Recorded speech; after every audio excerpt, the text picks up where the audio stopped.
Before we get into this video, I want to let you guys know that if you have a story, fanfiction, novel, script, any kind of creative writing piece that you're working on at the moment, you can get personal, in-depth feedback from myself through my new Fiverr service starting at just $5. I've been telling stories for a long time. I also have a bachelor's university degree in creative writing, so if you want good quality feedback, I'm your guy. Either way, back to the video.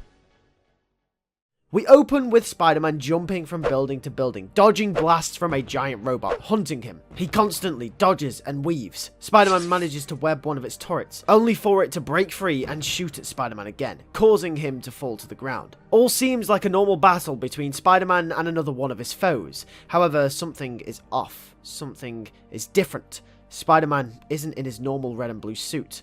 It's black. It's the black-suited Spider-Man. As we cut for a moment, before cutting back into the episode a week earlier. We cut to Eddie Brock, who is in hospital still. The doctors escort him out of the bed when it is revealed that he is actually paralyzed from the waist down. When he was crushed by the rubble during Spider-Man's fight with Bullseye, his spine was injured, causing life-altering effects to his body. This gets Eddie down, but he's glad to be alive. Eddie leaves the hospital in a wheelchair when he's confronted by his boss, Tyler Stone, at the door. Tyler gives an egotistical smirk, saying that he's glad he's okay, as Eddie is confused to see him.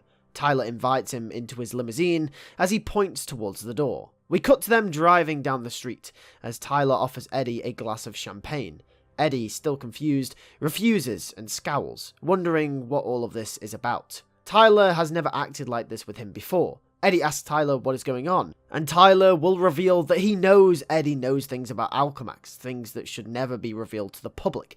Eddie squints and stares down at Tyler as his eyebrows curl into an unpleasant position. Eddie will grit his teeth, saying selling on the black market to supervillains isn't what he signed up for when he started working at this company. Tyler will say, exactly, no one wants that, but to keep competitive pay up, he has to do what's necessary. Tyler will say that he could kill Eddie right here and now and cover it up like nothing happened, but he likes him. Tyler will go on to say that Eddie's a good worker. He says that he still wants him to work for him. Eddie will say absolutely not. Tyler will sigh, saying he thought he'd say that, as he opens a briefcase. He hands Eddie sheets of paper, blueprints precisely. As Eddie looks down upon them, he reads, a plan for a cure? A cure for his paralysis? Eddie looks back up to Tyler and says, this can't be real. Tyler says, oh, it's real. Ever since Eddie's injury, Tyler has been working behind the scenes to come up with a concept for a cure. He'll say this is for him. Eddie will look up to Tyler and say, this is your bribe? Tyler will say, well, he wouldn't like to call it a bribe, but yes, this is his gift to him. And it's his to test, work on, and study at Alchemax, in exchange for keeping hush-hush about everything that he saw and heard, along with carrying on working for him as normal. Tyler will also say that if he's to ever speak on it ever again, he will end him in an instant. He holds his hand out to Eddie, asking if he agrees. Not really seeing any other choice, but the prospect of potentially curing his paralysis, he shakes Tyler's hand with no hesitation. Eddie's moral compass is swayed, putting himself in a compromisable position for his health becoming his main concern. Tyler lets Eddie go as he makes his way home. Still looking at the sheets, Eddie reads the title, Project Symbiote. We then cut to Eddie at Alchemax a few days later, working. As he works towards his cure, we can tell there's a sense of remorse in Eddie, that he didn't do the right thing. Sticking with Alchemax even though he knows what they're doing is wrong. But before he could contemplate anymore, Peter and Gwen walk in and ask how Eddie is doing. The three of them catch up and it's a really nice scene. Eddie is just glad to be back, and they're glad to have him. They ask him what he's working on, as he talks to them about Project Symbiote, something that could potentially cure him. Gwen asks what he means by Project Symbiote. What is this? And Eddie explains that it basically means that he wears a semi-intelligent costume that basically can cure any illness or disease. It acts as an extra nervous system. Gwen says, that's amazing. When will it be ready? Eddie says, not yet. He still needs to do some more tests. Eddie takes Gwen and Peter into the back room as he reveals the symbiote to them locked in a glass container as it moves around freely. As they stand there, the symbiote lashes out in Peter's direction. This catches them all off guard. Eddie will chuckle, saying it kinda likes Peter. Peter, however, and Gwen are both kind of freaked out by it. We will then cut over to Tyler Stone. He'll be in the lab with Alistair Smythe, a technological genius who Stone is hired to make giant killer robots to take out Spider-Man with Alchemax tech. Stone asks when the Spiderslayers will be finished, and Smythe says when they are ready in a tempered voice. Stone storms up to Smythe and grabs him by the collar, saying not to talk to him that way. Smythe apologizes, as he asks once again when they'll be finished. Smythe panickingly will say the next week or so. Stone will frustratingly let go of him, saying that he doesn't have a week. Spider-Man needs to be taken out of the picture as soon as humanly possible. Smythe will go on to say, well, there is one ready for deployment. The beta version of the Spiderslayer. Stone asks Smythe to show him, as he unveils it, and right then and there, Stone tells him to launch it. It's time Spider-Man was eliminated. Smythe heavily advises against it. He doesn't think it will do much, but Stone's ego and narcissism take over, as he tells him to do it anyway. We cut to Spider-Man swinging around the city. Peter is still guilty about the fact that Indy's case was dropped. Even though it wasn't his intention to hurt anyone, it was still his fault. He wished that part of his life could just have some sort of resolution. He could go back to normal with Harry and MJ, and his life just in general could go back to how it was. But no matter what he does, Indy hangs over him all the time, and the main theme of the season will be reinforced here in this scene. Just before you know it, however, none other than a Spiderslayer will attack Spider-Man. This will catch him off guard as it shoots a laser beam his way. Peter is constantly questioning where this giant robot came from and what it wants with him. And as they continue to fight, Spider-Man goes to jump on its back. The robot hadn't got it in its attack strategy to deal with counter-offenses and doesn't understand how to shake Spider-Man off. Peter looks around and finds a gap in between its head and its body. He will say, "Here goes nothing," as he sticks his hand in and yanks out some of the wires connecting the head to the body. Instantly, the robot powers down, and the Spiderslayer is out of commission.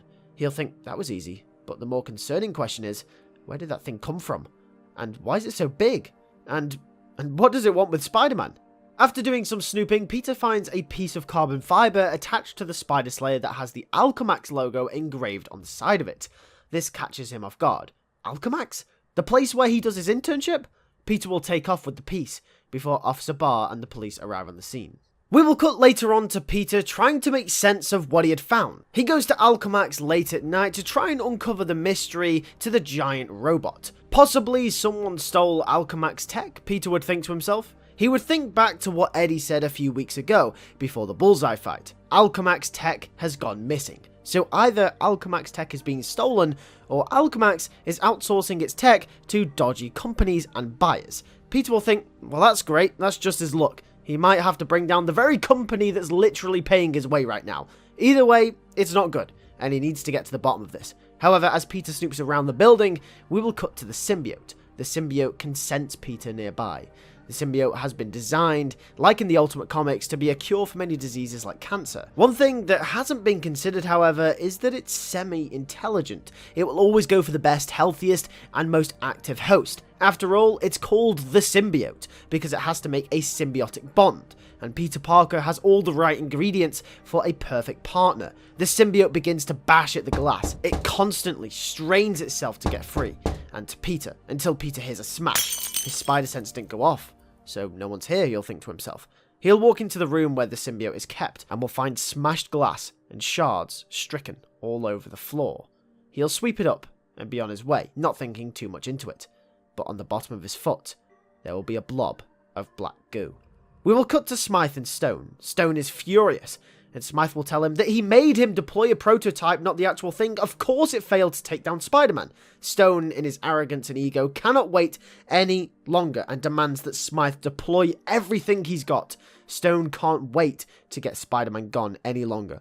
As Smythe engages the Spiderslayer, they watch it leave the base on its way to find Spider-Man. And this is where we cut to the hook at the start of the episode. Spider-Man is on his way home and once again is attacked by one of the Spiderslayers. As the fight rages on and as Peter dodges and weaves, his movements become more fluid and sharp.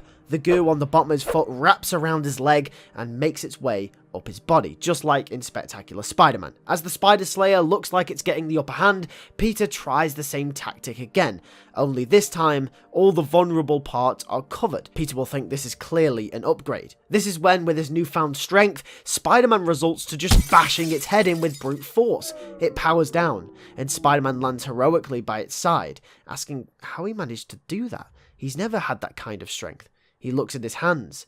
What the hell is going on, he'll think to himself. His whole costume, as he looks down to his legs, it's all turned black. Where did this come from? And what the hell is this? He'll think to himself, as we cut to black and end it right there. Thank you very much for watching episode 6 of MTV Spider-Man Season 2. If you did enjoy, make sure to like on it and also make sure to subscribe on the left-hand side of the screen. You can watch my Spectacular Spider-Man series all the way from episode 1, and on the right-hand side of the screen, you can see my Spider-Man Cinematic Universe. Thanks for watching. I'll catch you guys in the next one. Take care and peace.